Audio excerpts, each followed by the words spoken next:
오늘 하나님의 말씀은 요한복음 4장 보시겠습니다. 요한복음 4장 27절부터 34절까지 보시겠습니다.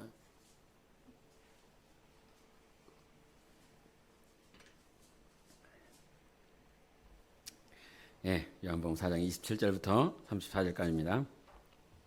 교도가시겠습니다. 이때에 제자들이 돌아와서 예수께서 여자와 말씀하시는 것을 이상히 여겼으나 무엇을 구하시나이까 어찌하여 그와 말씀하시나이까 묻는 자가 없더라.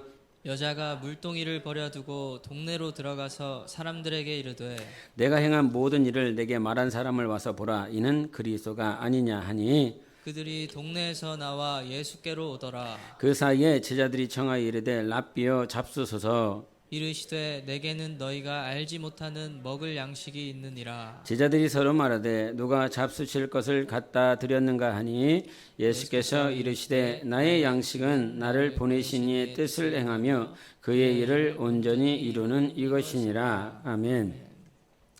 할렐루야. 등산대회 하시고 다리 안 아프세요? 괜찮으세요? 알겠습니다. 양식이 무엇입니까? 송정 집사님, 양식 오늘 먹으셨습니까? 양식이 뭡니까? 밥이라 그랬나요? 양식이라고 하는 이 표현을 주님은 밥이라고 하지 않았습니다. 그죠? 한번 더 읽어보실까요?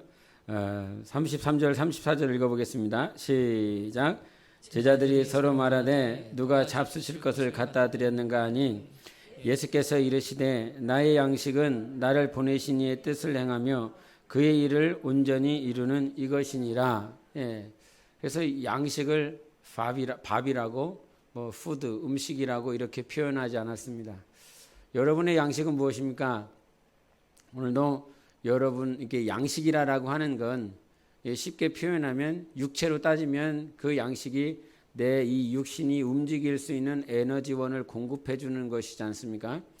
또 이 지식적인 사람들은 이 정신을 더 중요하게 생각하는 사람들에게 양식은 세상의 수많은 지식과 어떤 정보일 것입니다.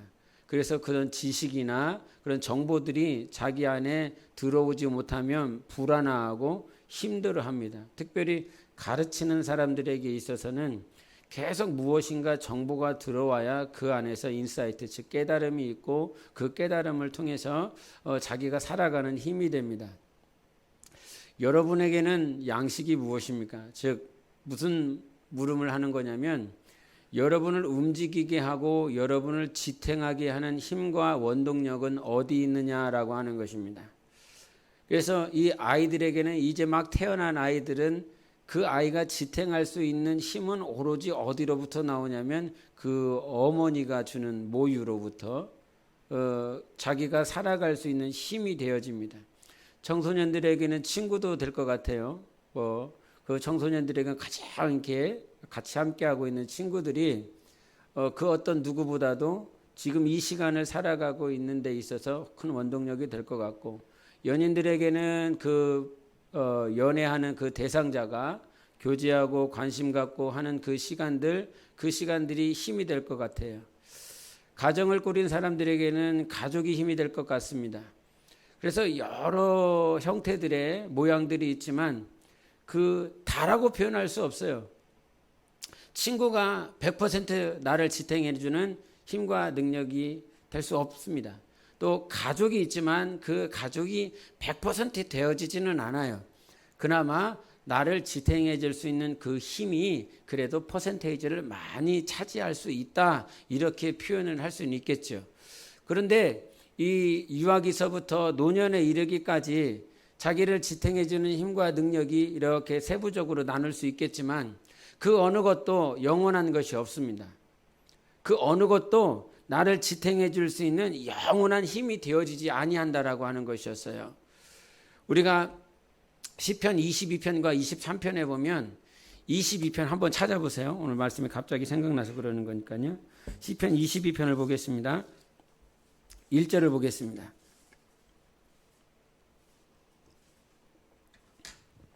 시편 22편 1절 보겠습니다. 시작. 내 하나님이여 내 하나님이여 어찌 나를 버리셨나이까? 어찌 나를 멀리하여 돕지 아니하시느며 내 신음소리를 듣지 아니하시나이까? 예, 22편에 보면 이 시는 누가 지었다라고 그럽니까? 다윗이 지었다라고 그럽니다. 근데 22편 1절의 내용은 누가 외친 말씀입니까? 예수 그리스도께서 십자가에서 엘리엘리 라마 사박다니 나의 하나님 어찌하여 나를 버리셨나이까? 라고 하는 이 고백입니다.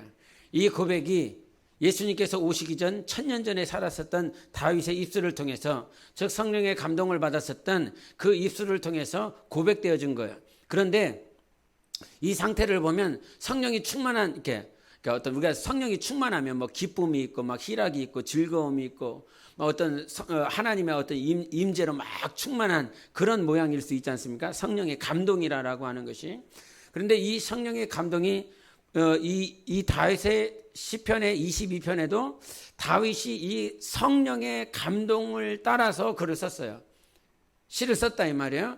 근데 이 다윗의 이 감동은 어떤 감동이었냐면 하나님 왜 나를 버리셨습니까? 라고 하는 거예요. 이게 어떻게 성령의 감동일 수 있지? 표면적으로 그냥 문자적으로 보면 하나님이 나를 버린 것이 이거는 성령의 감동이 아니고 원수가 줘야 되는 내용이고 하나님과 전혀 상관없을 것 같은 그런 내용이라 이 말이에요. 나를 버리셨으니까요. 하나님은 버리십니까? 안 버리십니까? 그냥 문자적으로 표면적으로 보면 하나님을 오해하고 있구나 이렇게 생각할 수 있는 것 아닙니까? 하나님 나 버리셨으니까요. 어찌하여 나를 버리셨나이까 이렇게 고백을 하는데, 그러나 이 고백은 다윗의 고백 이전에 성령의 감동을 받아서 1000년이 지나 누가 오셔서요? 예수님이 오셔서 십자가에서 하실 고백이었어요. 십자가에서 예수께서 아들이 아버지 하나님 앞에 해야 될 고백이었다 이 말이죠. 근데 그 고백이 나를 왜 버리셨습니까? 왜 나를 버린 거예요? 그러면서 22편의 모든 내용들은 예수님께서 사람들에게 인류에게 모든 버림받았다라고 하는 내용들을 간추리면서 얘기를 하고 있습니다. 저들이 나를 조롱합니다. 저들이 나를 비난하고 있습니다. 하나님은 어디 계십니까? 왜 나를 버리셨습니까? 이런 고백들이 계속 나오고 있습니다.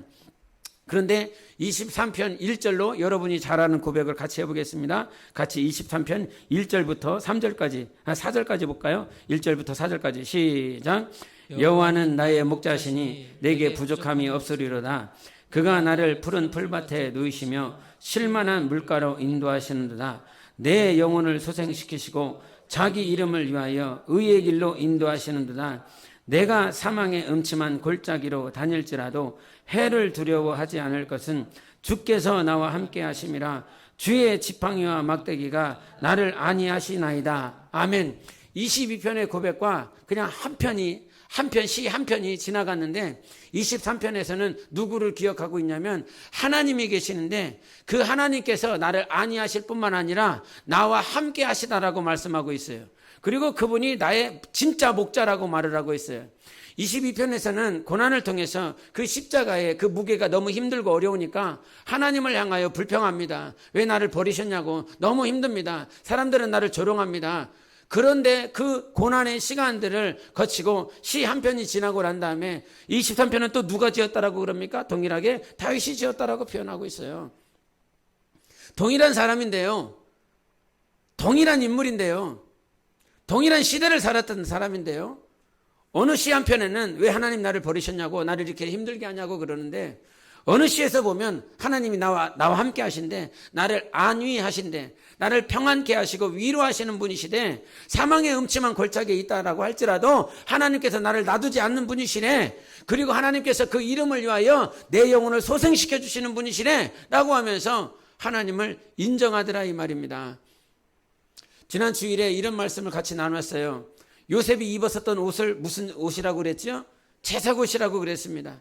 아버지가 너무나 사랑해서요, 그에게 채색 옷을 입혔다라고 그래서 하나님께, 그 아버지께 사랑을 많이 받는구나. 다른 12아들이 있는데 그 12아들 가운데서 유독 사랑을 많이 받는 아들이 요셉이구나, 이렇게 생각했다 이 말이죠.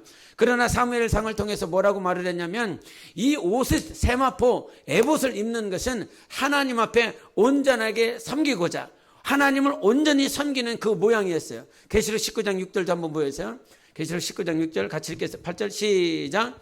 그에게 빛나고 깨끗한 세마포옷을 입도록 허락하셨으니 이 세마포옷은 성도들의 옳은 행실이로다 하더라. 아멘. 세마포는 뭐라고요? 성도들의 옳은 행실인 거예요. 하나님을 섬기고요. 하나님 앞에 우리가 하나님 앞에 섰을 것인데 나의 세마포가 더러워지지는 않았나? 흠이 있지는 않은가? 주름 잡히지는 않았나? 이런 생각을 해봐요. 그러면서 우리가 이 땅에 있는 동안 내 세마포가 정말 깨끗한지 주일에 이런 얘기 했어요. 지난 수요일에 했던 것 같아요. 지옥이라고 하는 그 지옥이 여러분에게는 믿어지냐고, 여러분은 지옥 안 갈 자신 있냐고, 우리가 예수를 믿고 하나님의 뜻대로 산다고 예배를 드리기 때문에 나의 삶 가운데 지옥과 전혀 상관없는 내 인생 아닌가 이런 생각을 하며 살아가고 있지는 않은지, 천국 비스무리한 곳을 그나마 나는 갈 수 있다라고 생각하며 살고 있지는 않은지 굉장히 두렵고 떨려요. 천국과 지옥 두 가지만 있으니까요. 가톨릭은 연옥을 만들어서 그 연옥에 들어간 자들을 향해서 봉사하고 헌금을 하면 그들이 지옥에 가지 않고 천국에 간다라고 교리를 바꿔놨어요. 너무 무섭고 두려운 것이 지옥 가는 것인데 그 지옥에 가는 그 일들을 하나님께서 가끔 이런 생각을 해요. 하나님이 천국을 만들어 놨는데 그 천국을 너무 완전하게 만들어 놓으셨어요.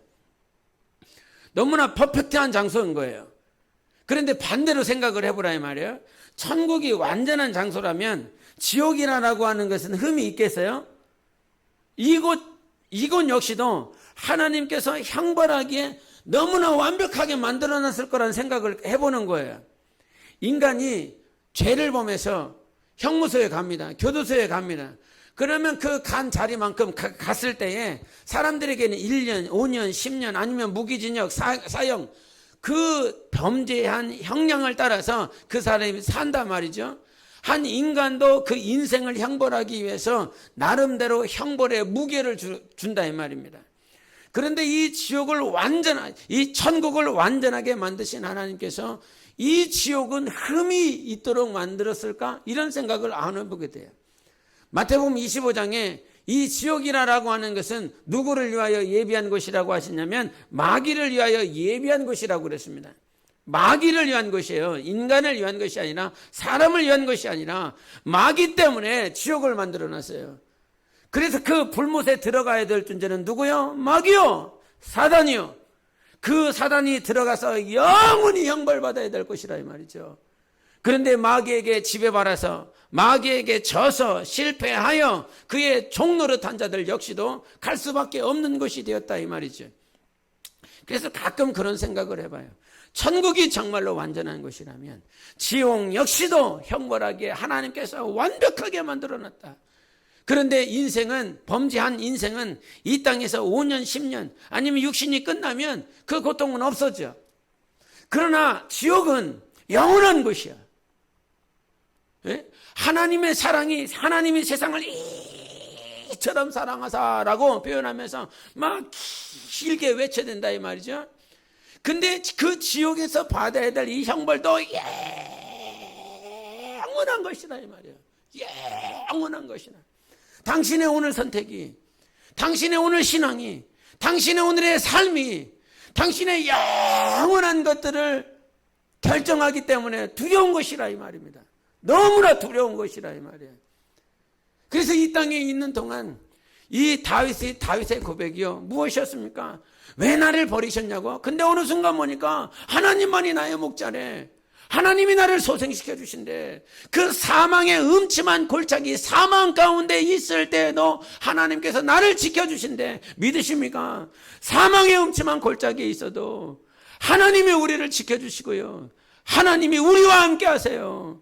근데 그 순간이 오기까지 다윗은 그냥 거저 살지 않았어요. 내가 봤을 때 10편 22편이요 23편이지만 이 22편과 23편이 딱 붙어있지만 이 22편에서 23편으로 넘어가기까지, 즉 요셉이 채색옷을 입었어요. 이 채색옷이 갈기갈기 찢어지고 처참하게 조롱받고 핍박받고 고난받고 이 총리의 옷을 입는 그 순간 우리는 창세기를 통해서 몇 페이지 지나가면 이 요셉이 채색옷에 갈기갈기 찢어지고 청리의 옷을 입은 그 모양을 봐요. 그러나 그의 삶 가운데서는 13년의 시간이 지나간 것이지요. 너무나 힘이 들고 너무나 어려운 고난의 시간들을 지나갔어요. 지나가고 나서 비로소 그가 하나님을 인정하고 하나님이 나를 먼저 보내주셨어.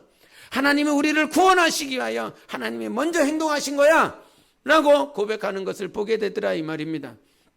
그래서 신앙생활은요, 여러분이 얼마만큼 말씀을 많이 들었느냐, 얼마나 많이 공부했느냐, 얼마나 많이 지식적으로 가지고 있느냐, 그게 힘이 되어지지 않아요.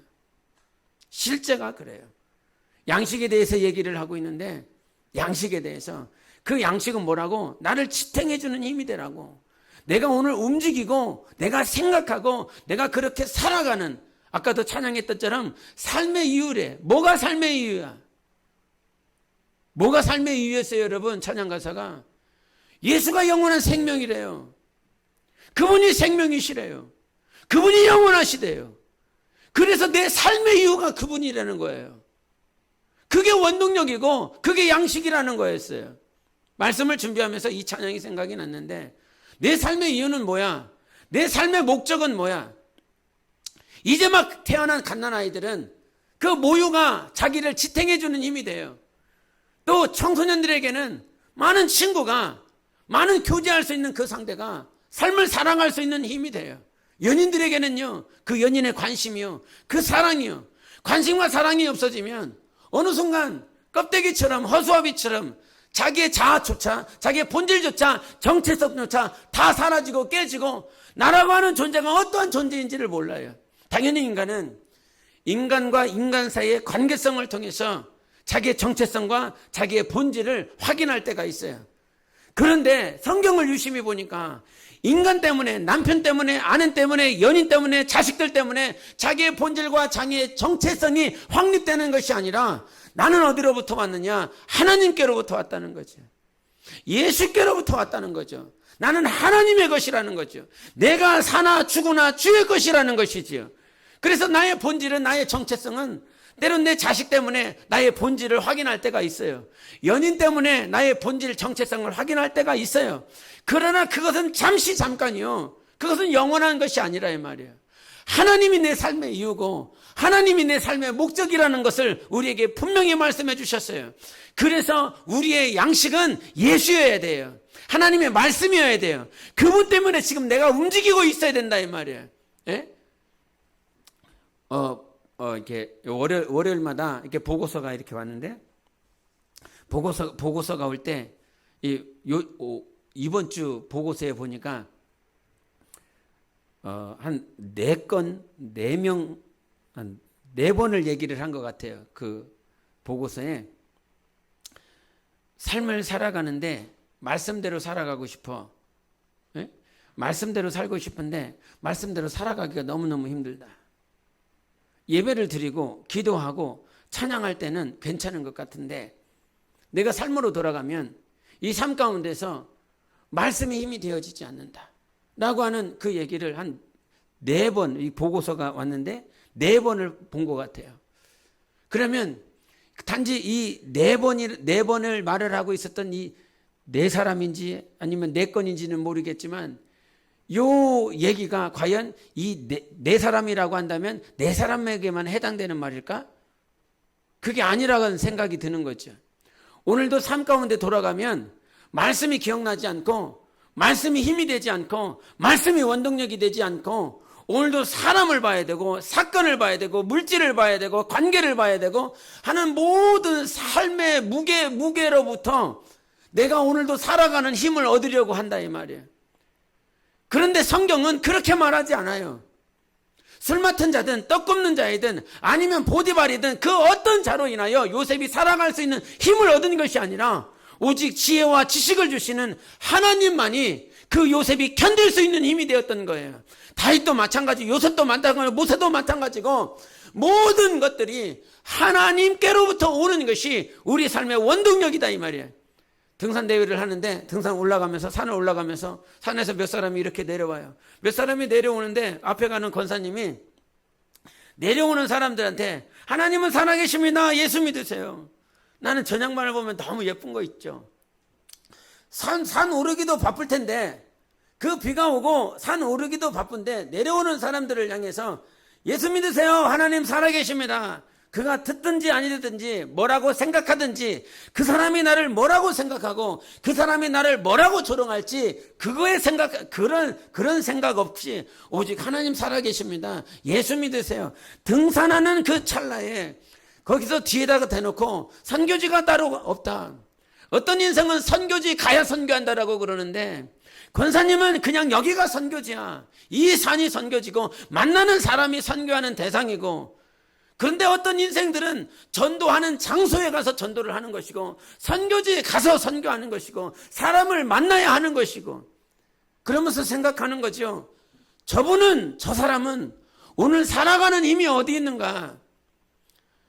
오늘 나는 등산하기 바쁜데, 목사는 성도들 데리고 등산하기 바쁜데, 저 양반은 비를 맞으면서 하나님은 살아계신데, 그러면 저 하나님은 살아계십니다 라고 고백할 수 있는 그 힘은 어디 있겠습니까?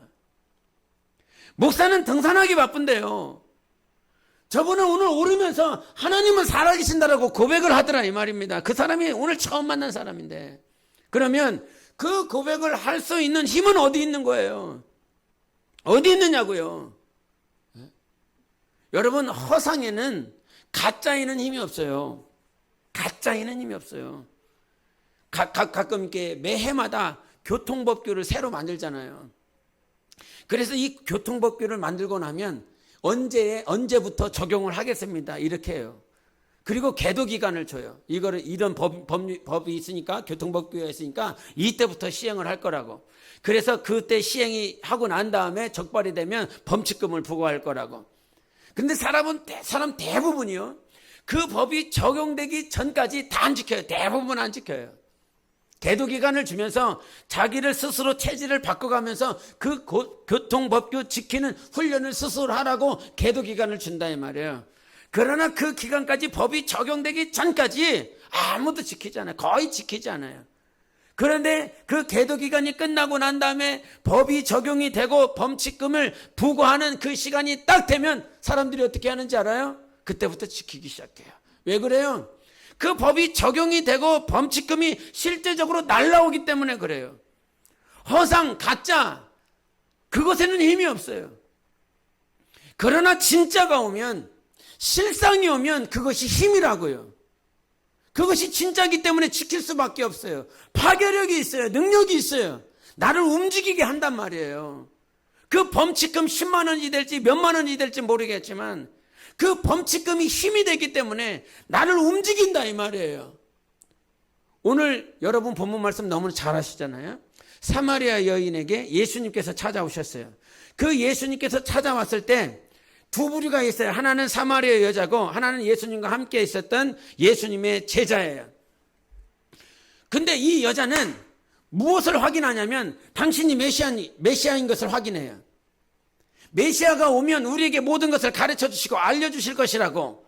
그랬더니 예수님께서 그 여자에게 내가 그 사람이다. 네가 알고 네가 믿고 네가 기다렸었던 그 사람이 바로 나다라고 하는 그 소리를 들어요. 그 소리를 듣자마자 사마리아 여인은 방향이 바뀝니다. 어디로? 자기가 살고 있었던 그 동네로 들어갑니다. 그런데요, 예수님의 제자는 어떻게 했는지 알아요? 예수님께서 피곤하고 먹을 것이 없어서 배고파 하시니까 동일한 마을로 들어갑니다. 동일한 마을로 들어갔는데 제자들은 무엇만 가지고 오냐면 먹을 양식만 가지고 와요. 그런데 사마리아 여자는 제자들이 들어갔었던 동일한 장소예요. 동일한 사람이에요. 동일한 환경 가운데 살고 있는 그 사람들에게 들어가서 내가 메시아를 만났습니다. 내가 예수를 만났습니다. 그러면서 그들에게 복음을 증거하더라 이 말이죠. 같이 예수님을 따라 다녔었던 예수님의 제자들 항상 함께 있었거든요. 그런데 그들에게는 예수가 지금 우리와 함께 계시는 이분이 메시아입니다. 당신을 구원할 수 있습니다. 당신의 마을에 복음을 증언하시는 분이십니다. 이런 고백하지 못합니다. 함께 따라다니지만, 함께 표적과 이적을 경험하지만 그 제자들은 힘이 없어요. 복음을 증언할 힘이 없어요. 왜? 여전히 예수님이 자기들과 함께 있지만 예수 그리스도가 실제적으로 자기 안에 진짜가 되어지지 못하고 실상이 되어지지 못했으니까요. 그런데 한 번도 예수님을 만나본 일이 없었던 사마리아 여자. 그런데 그 여자에게 예수님께서 자기의 어떤 모습들, 실제적인 모양들, 삶의 무게들을 다 드러내주고 그가 어떻게 살아가고 있는지 다 밝혀주고 난 다음에 내가 그 메시아다, 내가 그 그리스도다 라고 하는 그 말씀을 듣고 그 여인은 이 안에 진짜가 들어온 거예요. 가짜가 아니었어요. 예수님과 함께 다닌다고 해서, 이 피부를 맞댄다고 해서 자기가 진짜 움직이는 힘과 능력이 생기는 것이 아니고, 오늘 예수 그리스도가 하신 그 말씀이 내 안에 진짜로 있는가, 실성으로 있는가, 그때 비로소 내 입술로 증언할 수 있고, 내가 어디를 가든지 그곳이 선교지가 되고 전도지가 되고 영혼을 사랑할 수 있는 힘이 거기에 나오는 것이지, 어느 순간 삶의 방향을 잃어버렸어요. 삶의 이유를 잃어버렸다고요. 예수님과 함께 있지만 제자들은 그저 육의 양식을 얻는 일에 힘다하면서 살아가고 있어요. 예수님 피곤하지 않도록 만들기 위해서. 근데 예수님의 온 목적은 그 사마리아에서 육의 양식을 얻기 위하여 사마리아 땅에 간 게 아니잖아요. 육의 양식 얻고자 거기 간 게 아니란 말이에요. 누구 만나러요? 사마리아 여인 만나러요. 저 여인 구원하고 싶으셨어요. 그런데 제자들은 그 뜻을 몰라요. 예수님은 그 방향을 향하여 가는, 즉 사마리아에 가서 여인을 만나고자 하는 것이 바로 당신의 양식인 거예요. 이 뜻을 행하는 것이 내 삶의 양식이야. 내가 살아가는 양식이고 내 삶의 힘이야. 그 여인을 구원하는 것이 내 양식이다. 그 여인 때문에 움직인 거예요. 그 여인 때문에 보통 이 예루살렘에서 갈릴리로 가려면 산을 등지고 가거든요. 사마리아 땅으로 통과하지 않아요. 왜? 사마리아 땅은 이방인과 같이 교류했다. 즉 아수르에 의하여 영적으로 육적으로 더러워졌다. 그래서 귀신 취급하는 곳이라 이 말이에요. 대제와 같은 더러운 곳 취급한다 이 말이에요. 그래서 선지자들이나 랍비나 그 사마리아를 통과하지 않아요. 돌아서 갈릴리까지 간다 이 말이에요. 그런데 왜 예수님은 사마리아를 통과, 4장 4절 한번 보세요. 4장 4절 시작. 사마리아를 통과하여야 하겠는지라. 이 말씀은요 반드시 해야 되는 거예요. 반드시 할 것을 말을 하는 거예요. 선지자들, 랍비들은 왜 안 하는데, 왜 당신은 그것을 반드시 통과해야 됩니까? 왜 꼭 하셔야 됩니까? 누구 만나러요? 사마리아 여인 만나러요. 지금 여러분을 움직이게 하는 목적이 뭐냐 이 말이에요. 여러분이 신앙생활하고 사람을 만나고 교제를 하는 그 목적이 무엇이냐 이 말이에요. 이유가 뭐냐 이 말이에요. 그저 신앙생활이 구원받기 위해서 이게 많이 이렇게 왜 신앙생활을 하는지 잘 모르겠어요. 무엇 때문에 하고 있는지. 이런 말을 하는, 제가 잘나서 이런 말을 하는 것이 아니라 여러분 삶의 이유를 좀 찾으세요. 신앙생활의 목적을 좀 찾으세요. 주님이 이 땅에 오신 것은 정말 모든 자들을 자기의 목숨을 대성물로 주고 저들을 구원하기 위해서라고 말씀하셨어요. 등산대회 하면서 우리 전사님이 다 이렇게 다 하고 내려오면서 얘기를 하시더라고요. 이 7단지에 있는데 7단지에서 통장을 만났대요. 통장을 만났는데 이 천안에 91년도에 내려왔대요. 91년도에 내려와서 지금 2022년이니까 약 30년이 지났죠. 과거에 예수님을 잠깐 믿었다가 천안에 내려와서 예수를 믿지 않고, 예수를 믿지 않은 지 9년 됐던가 이렇게 했대요. 이제 통장 일을 하면서 많은 사람들을 만나고, 젊어서 이제 애들을 키워야 되니까 신앙생활을 못 하다가 이제 9년이 됐는데 자기 마음 가운데 어떤 마음이 있냐면, 주위에 옆 집에 그렇게 교회를 다니는 사람이 있대요. 집사도 있고 뭐 권사도 있고 교회를 다니는 사람이 주변에는 굉장히 많더라는 거예요. 그래서 자기도 이제 어느 정도 나이가 들었고 교회를 좀 가야 되겠다. 하나님을 믿어봐야 되겠다. 그런데 자기 마음 가운데 자기 스스로는 나갈 만한 힘이 없는 거예요. 자기 스스로는 못 나갈 거 있는 거예요. 예? 부끄러워서 나갈 힘이 없는 거예요. 그래서 속으로 누구라도 주위에 많으니까, 교회 다니는 사람이 많으니까 누구라도 나한테 교회 가자고 하면 자기가 따라 나서려고 이미 결심을 하고 있는 거래요. 근데 아무도 안 한대요. 아무도. 근데 이제 우리 전사님이 하나님과의 관계 속에서 이런 주님의 감동을 주셨다는 거야. 너는 사람과 사람이 만나는 것이 우연이 아니라 하나님께서 필연적으로 만나게 해주시는 거라며, 그렇게 기도하고 그렇게 고백하며 그렇게 산다며, 그런데 엘리베이터에서 만난 사람은 우연이냐? 이런 생각이 들더라는 거예요. 그래서 엘리베이터에서 비록 만난다라고 할지라도 우연이 아니라 하나님께서 만나게 해주셨으니까 그 사람에게 예수를 전해야 되겠다, 이런 생각을 하는 거예요. 그래서 우리 전사님이랑 같이 이제 여기 상가에 엘리베이터를 타고 오르락내리락 보면 애들이 있잖아요. 그 애들한테도 이게 차량 운행 왔다 갔다 하시면서 엘리베이터 타면 이게 올라오면 애들한테 하나님이 사랑한다고, 예수님 믿어야 된다고. 그럼 애들이 보이는 보통의 반응이 웃어요. 나 예수 안 믿는다고. 지난 주일에도 이렇게 차량 운행하고 이렇게 엘리베이터 타고 올라오시더라고요. 그 엘리베이터 안에 애들이 있었던 것 같아요. 여자애들이 있었는데 하나님 믿으라고, 예수님 믿으라고 그랬더니 애들이 낄낄대면서 웃는 거죠. 나는 무결하고. 그러면서 한마디 더 내뱉더라고요. 나 지옥 갈 거라고. 그냥 우리 전생은 그냥 웃으면서 나오지만 그 얘기를 그 얘기를 듣고 있는 나는 기분이 좀 상해요. 내가 사랑하는 전사님인데 그 어린 녀석들이 그렇게 낄낄대고 무시하는 그 모양이 나는 내 마음이 상하거든요.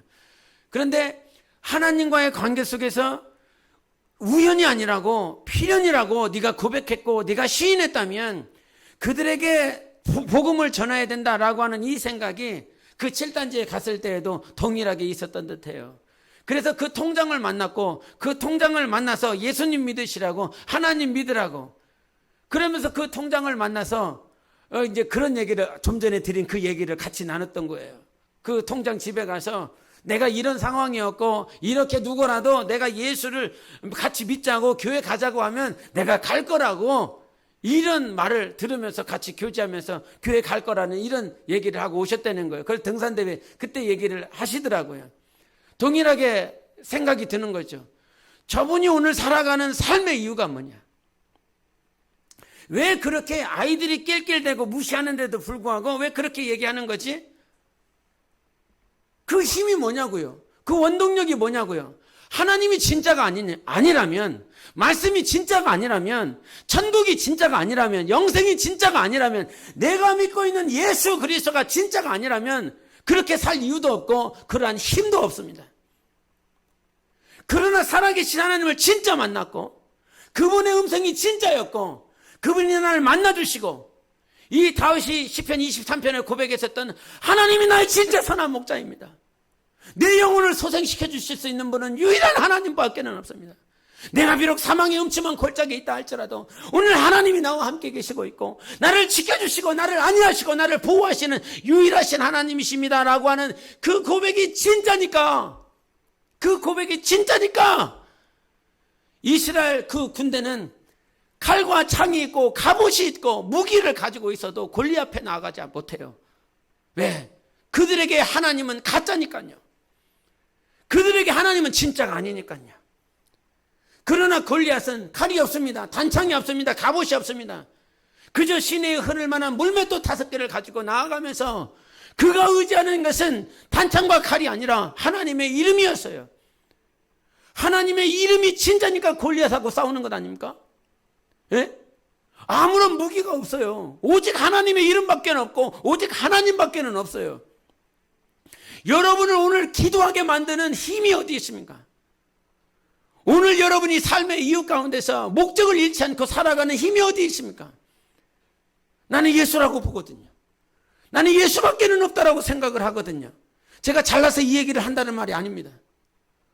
여러분, 우리 삶의 원동력은 예수밖에 없는 거예요. 사람에게 있지 않아요. 물질에 있지 않아요. 지식에 있지 않아요. 여러분의 마음과 여러분의 생각과 모든 것들을 지켜주실 수 있는 분은 하나님 한 분밖에는 없다는 사실이에요. 그래서 가짜에게는 힘이 없어요. 진짜에게만 힘이 있다고요. 예수가 진짜 아닙니까? 말씀이 진짜 아닙니까? 계속 성경을 통해서 하나님의 역사를 통해서 계속 내려왔었던 것이 그 것 아닙니까? 우리 사도행전 한번 2장을 보여주세요. 사도행전 2장 시작. 그들이 이 말을 듣고 마음에 찔려 베드로와 다른 사도들에게 물어 이르되 형제들아 우리가 어찌할꼬 하거늘. 여러분 매일 예배 들으셨어요? 매일 예배 보셨어요? 매일 예배 보셨어요? 이 말씀하신 거 기억나요? 2장 37절의 시작이 그들이 이 말을 듣고 마음에 찔려. 이것은 누가 설교를 하냐면 지금 베드로가 설교를 하고 있는 거예요. 베드로가 설교를 막 하고 난 다음에 그 유대인들이 그들이 이 말을 듣고 마음에 찔려 베드로와 다른 사도들에게 물어 이르되 형제들아 우리가 어찌할꼬 하는 거네요. 그랬더니 베드로가 뭐라고 하느냐면 예수 믿어라. 너희들 회개하라. 침례받아라. 예수 믿어라. 그러면 성령을 선물로 받을 수 있다. 그랬더니 예수를 다 믿더라 이 말이죠. 예루살렘에 믿는 자들이 막 부지기로 막 일어나는 그 모습이었어요. 근데 7장도 보여주세요. 7장 시작. 그들이 이 말을 듣고 마음에 찔려 그를 향하여 이를 갈거늘. 여러분 사도행전 7장은 누가 설교하는 거예요? 스데반이 설교하는 거예요. 이제 스데반이 마지막 순교 현장 앞에서 바울 앞에서 그 공회 의원들 앞에서 그 많은 지식인들 앞에서 동일하게 이 과거서부터 모세가 어떻게 인도를 받았는지 선지자들이 어떻게 인도를 받았는지 우리가 왜 여기까지 올 수 있었는지 이스라엘의 역사를 다 말을 하고 이 이스라엘 역사 끝에 하나님께서 보내주시겠다는 분이 바로 예수다라고 말을 하고 있어요. 그분이 죽으시고 부활하셨다라고 말했어요. 동일하게 베드로가 말한 것과 사도의 이 스데반의 설교가 동일해요. 그래서 2장 37절과 7장 54절에 그들이 이 말을 듣고 마음에 찔려 이욕이 똑같아요. 그 말을 들었어요. 말씀을 들었어요. 성령이 주시는 말씀을 들었어요. 그리고 마음에 찔렸어요. 이 마음이 막 찔렸어요. 얼마나 힘이 들고 어려운지. 그런데 결과가 두 가지였어요. 하나는 마음에 찔려서 하나님의 말씀대로 순종했어요. 마음에 찔리니까 내가 이렇게 살면 안 되지. 내가 이렇게 행동하면 안 되지. 이렇게 삶의 목적과 삶의 이유가 변질돼서는 안 되지. 그러면서 그들은 예수 그리스도의 이름을 영접하고 하나님의 말씀대로 살았어요. 근데 7장에서 스데반의 설교를 들은 사람들은 어쩐 잡니까? 통일하게 말씀을 들었고 통일하게 마음을 찔렸지만 그 심령이 자기들이 가지고 있는 지위, 자기가 가지고 있는 종교적인 힘, 권세 때문에 자기의 지위를 잃고 싶지 않아서 오히려 이를 갈아서 스데반을 쳐 죽이더라 이 말입니다. 여러분은 말씀이 들리면 저도 말씀을 들으면 마음이 찔려요. 설교를 듣다 보면 제가 한 설교인데도 불구하고 마음이 막 찔려요. 그러면서 때로는 우리 성도들을 생각할 때 나도 이렇게 아픈데 성도들도 아프겠다. 이 말씀을 들으면 뭐 위로도 아니고 평안도 아니고 사랑한다는 말도 아니고 뭐 정말 계속 이렇게 살아갖고 되겠냐? 저렇게 살아갖고 되겠냐? 이런 말씀들이 많다 보니까 아 성도들 참 마음이 힘들겠다. 어렵겠다. 그런데 이 마음의 찔림을 받고 내가 하나님의 말씀대로 살지 못한 것이 회개가 되어지고 내 영혼의 세마포를 희고 맑고 주님 보시기에 합당한 세마포로 만들 수만 있다면 우리는 하나님 앞에 섰을 때 주님의 거룩한 신부 될 수 있지 않겠습니까? 지금 힘이 들고 어렵고 마음에 찔려서 갈팡질팡하고 괴롭고 힘들고 좀 다른 구원을 말을 하고 은혜를 말을 하고 사랑을 말을 하고 정말 마음에 평안을 주는 그 말씀이 있으면 그래도 좀 들어줄 수 있을 것 같은데 그러면서 가끔 이런 생각을 해요. 주일날 일주일에 한 번 오시잖아요. 한 번 오시는 분들도 있잖아요. 일주일에 한 번 듣는데 그때 왜 이렇게 사냐고 말을 한다면 일주일에 한 번 왔는데 일주일에 한 번 설교 들으려고 왔는데 그 마음이 어떨까 이런 생각을 해봐요. 그런데 여러분 우리가 사는 방법은 히브리서 4장 12절의 말씀처럼 하나님의 말씀은 살아있고 활력이 있어 운동력이 있어요. 그래서 그 말씀은 뭐하냐면 내 마음을 찔러요. 내 마음을 계속 찔러요. 왜? 똑바로 살으라고. 이것이 기회 아니에요? 이 시간 다 지나고 똑바로 살 수 있는 기회를 상실해 버린다면, 기회를 다 잃어버린다면 하나님 앞에 어떻게 설 거예요? 이때가 기회잖아요. 이때가 우리에게 주님께서 주신 기회잖아요. 7, 80년 사는 생애가 기회잖아요. 지나가 버린 시간 돌이킬 수 없고, 내가 하나님 앞에 범죄한 거 돌이킬 수 없고, 그래서 사도 바울의 고백처럼 나 이제 않고 돌아보지 않을 거라고. 정말 주님께서 그렇게 사랑하시고 지혜와 성령이 충만했었던 스데반 집사를 돌로 쳐 죽이는 일에 그가 가편투표하여 제 앞에 서서 그 사랑하는 그 집사를 죽이는 일에, 그 일을 기억할 때마다 얼마나 힘이 들고 어렵겠어요. 그 일을 기억할 때마다 스데반 집사를 어떻게 볼까? 주님이 그렇게 사랑했었던 스데반 집사를 내가 어떻게 목도할까? 볼 수 있을까? 만날 수 있을까? 괴로워하지 않겠습니까? 그런데 그의 고백은 이전껏 돌아보지 않을 거야. 절대 보지 않을 거야. 예수만 볼 거야. 표 대신 하늘의 부름의 상을 쫓아서 살아갈 거야. 그것이 사도 바울의 삶의 목적이었고 방향이었어요. 예수를 만나니까 삶의 방향이 바뀌더라.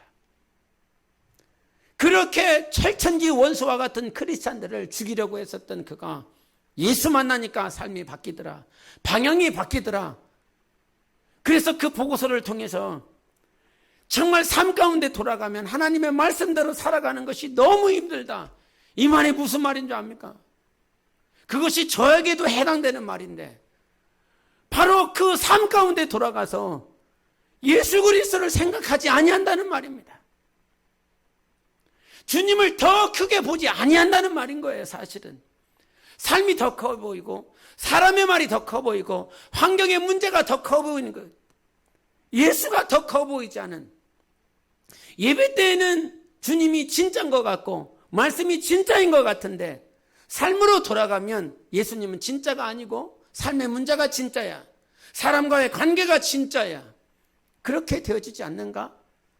여러분, 이 땅에 살면서 예수님께서 사마리아 여자요, 왜 만나러 오셨겠습니까? 당연히 구원하고자 함이에요. 그런데 그 여자에게, 그 여자를 통해서, 그 여인을 통해서 요한복음 4장이 기록됐어요. 근데 그 요한복음 4장을 통해서 우리에게 뭘 얘기를 해주셨습니까? 예배에 대해서 가르쳤어요. 예배. 때로는 수요 예배가 힘이 들 수도 있어요. 어려울 수도 있어요. 피곤하니까요. 다윗의 장막 기도에도 마찬가지고요. 주일도 마찬가지예요. 근데 이 모든 시간들을 돌이켜 봤을 때, 지난 금요일에 제가 찬양하면서 같이 기도 제목을 나눌 때, 만약에 교회에서 예배가 없었다라고 그런다면 나는 어떻게 됐을까, 이런 생각이 들었어요. 수요 예배가 없었다고 한다면, 금요 예배가 없고 주일 예배가 없었다라고 한다면 나는 어떻게 됐을까? 제가 가끔 청년들 단에서 말씀을 전하게 해서 말씀을 전할 때, 말씀을 전하고 나면 청년들은 막 이제 말씀을 전하든 전이든 말씀을 전하기 전이든 후든 힘이 들고 막 어려워해요. 그런데 이 녀석들이 이렇게 단에서 전할 때 자기들의 연약함들을 얘기할 때가 있어요. 힘들어하는 그런 모양들을 얘기를 할 때가 있어요. 그래서 막 이렇게 막 눈물을 보일 때가 있어요. 그 눈물을 보면서 얼마나 마음이 찡한지 몰라요. 얼마나 마음이 그런지 몰라요. 그러면서 제가 회복이 돼요. 제가 회복이 돼요. 저 녀석들은 막 힘들다고 막 이렇게 말씀을 전하고 있는데, 그 힘들어하는 말씀을 통해서 막 내가 은혜를 받고 하나님과의 관계가 회복되어져서 예배를 이렇게 돌아갈 때가 있어요. 그 예배가 없었다라고 한다면 나는 어떻게 됐을까? 그 예배가 없었다라고 한다면, 이번 주 성령 강림 주일이었잖아요. 이게 말씀을 전하러 올라왔는데, 이게 보통 이 말씀 전하면 한 몇 시야? 11시 한 25분이 돼요. 25분 정도 되거든요. 근데 이번 주에는 올라왔더니 찬양이 빨리빨리 끝나서 한 18분 됐더라고요. 저는 그러면 제가 해야 될 분량이 더 많아지는 거잖아요. 안 그래요? 그래서 분량이 많네. 근데 너무 좋았어요. 왜냐하면 그날 주님께서 이렇게 다윗의 장막 기도회처럼 찬양하는 시간, 기도하는 시간을 좀 가져라, 이런 감동이 있었거든요. 그래서 말씀 전하고 성찬식 하고 난 다음에 기도하는 시간, 찬양하는 시간들을 많이 가졌어요. 그러면서 제가 은혜를 받았어요. 영혼을 살리겠다라고 하는 주일 예배가 그저 서는 것이 아니라, 그냥 예배니까 서는 것이 아니라, 제 안에는 하나님이 주신 자리이기 때문에 반드시 살려야 된다라고 하는 그런 마음들이 있어요. 어떠한 예배든가 나도 지칠 때가 있거든요. 나도 힘이 들 때가 있거든요. 나도 어려울 때가 있어요. 그러나 내 마음 가운데 반드시 살려야 된다. 영혼만큼은 반드시 살려야 된다. 비록 내가 이 자리에서 넘어지고 뭐 한다 할지라도 반드시 영혼만큼은 세워야 된다. 그래서 성령 강림 주일 때 같이 찬양했고, 그 다음에 행동을 위한 찬양 기도회 했었잖아요. 언제 했는지 잘 기억도 안 나지만 행동 찬양 기도회 하면서 2시에 하잖아요. 밥 먹고 2시에 하는 거예요. 제가 속으로요, 밥 먹었을 텐데, 밥 먹고 나면 식곤증이 있을 텐데, 찬양하는 게 금요일날 저녁만큼 찬양하는 게 좀 힘이 들지 않을까, 이런 생각을 가지고 있었어요. 그리고 찬양을 했어요. 찬양을 시작했고 찬양했어요. 나는요 너무 좋았어요. 1시간 조금 더 했던가, 1시간 정도 했던가. 근데 막 찬양을 하고 막 기도를 시키는데 나 그때 막 터질 뻔했거든요. 여기 상가동을 터뜨릴 뻔했어요. 내 심령으로. 야, 기도 좀 더 해. 속으로요. 속으로 더 해. 속으로 이재영 교사한테 내 속으로, 야, 기도 좀 더 시켜줘. 막 하면서 막 얼마나 기도를 했는지 몰라요. 막 진짜 마치 수련회 성령 충만한 시간, 3일째든 4일째든 마지막 밤에 받는 그 기분이었어요. 오후 2시에 갖는, 주일 오후 2시에 식사하고 갖는 그 시간이 나의 육신으로는 힘들 수도 있겠다, 식곤증 때문에 찬양하는 것이 원활하지 않을 수 있겠다, 이런 염려를 가지고 있었는데 오히려 하나님께서 내게 은혜를 가장 많이 주셨어요. 그래서 진짜 몇 년 만에 그런 어떤 감동이 있었어요. 정말 조금 더 기도시켜주지. 조금 더 기도시켜주지. 끝내갖고. 나는 너무 좋았어요. 너무 좋았어요. 생각해보는 거라 이 말이에요. 그런 행동을 위한 찬양 기도가 없었다고 한다면, 정말 영혼을 살리고자 하는 예배가 없었다라고 한다면, 난 너무 힘들고 어려운데 오늘 사마리아 여자처럼 나를 조롱하고 비난하고 내가 기댈 데도 없고, 그런데 주님이 찾아와 주셨어. 예배 성공하고 싶은데 예루살렘 사람들은 예루살렘에서 예배 드려야 된다고. 그럼 그 소리를 들으면 이 사마리아 산에서 예배를 드리고 있는 나는 어떤 생각이 들겠어요? 내가 드리는 예배는 예배가 아니겠구나. 그 성전에서 드리는 것이 진짜 예배라고 한다면, 오늘 이 산에서, 아무도 없는 이 산, 아무도 보지 않는 이 산에서 내가 드리고 있는 이 예배는 예배가 아니겠구나. 그 안에 얼마나 큰 절망이 있겠어요? 얼마나 좌절감이 있어요? 이게 맞나? 저게 틀린가? 무엇이 진짜 맞나? 이런 갈등이 왜 없었겠습니까? 그런데 주님이 찾아오셨어요. 그리고 회복시켜 주셨어요. 예배는 예루살렘도 산에서, 그게 아니라 성령과 진리로 드리는 거야.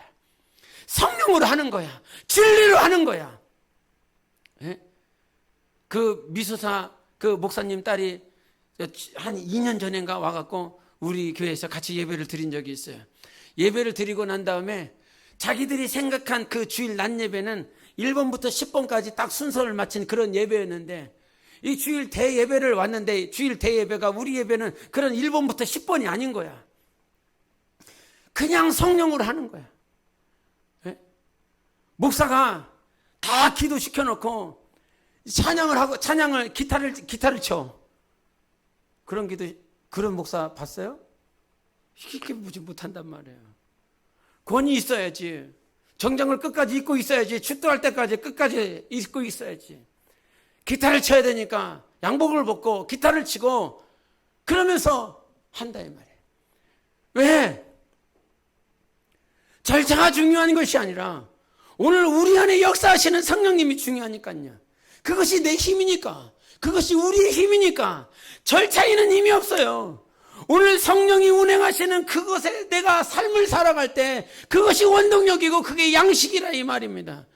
그래서 그 여인을 살린 건요, 성령과 진리로 예배 드려라. 그러면 살아날 수 있다는 거예요. 성령과 진리로 예배를 드리면 살아날 수 있는 거예요. 어떠한 힘이 들고 어렵고 그 사마리아 그 성읍에서 살아가고 있는 그 여인은 많은 사람들 앞에 조롱받고 힘이 들고 언제쯤 나의 삶이 회복되어질까 염려하며 평생을 살아가고 있지만 그렇게 해서 회복되는 게 아니야.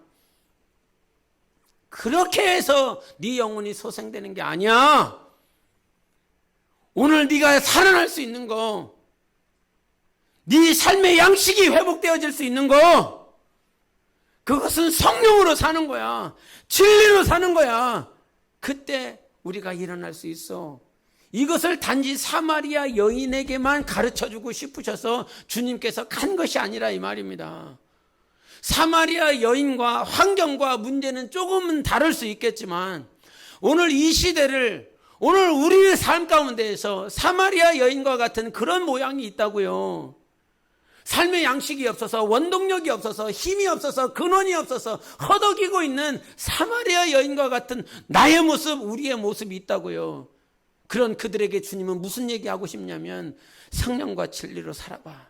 내가 메시아야, 내가 그리스도야, 이 사실을 믿어보라는 것입니다.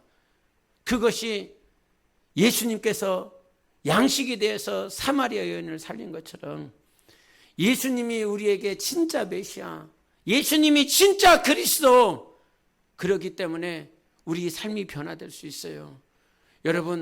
여러분에게 권면하고 싶은 거, 예배가 때로는 육신 때문에 힘이 들고 어려울 수 있지만 오늘 한 번 드려진 그 예배가, 계속 드려지는 그 예배가 우리의 영혼을 정결하게 한다는 사실을 잊지 마세요.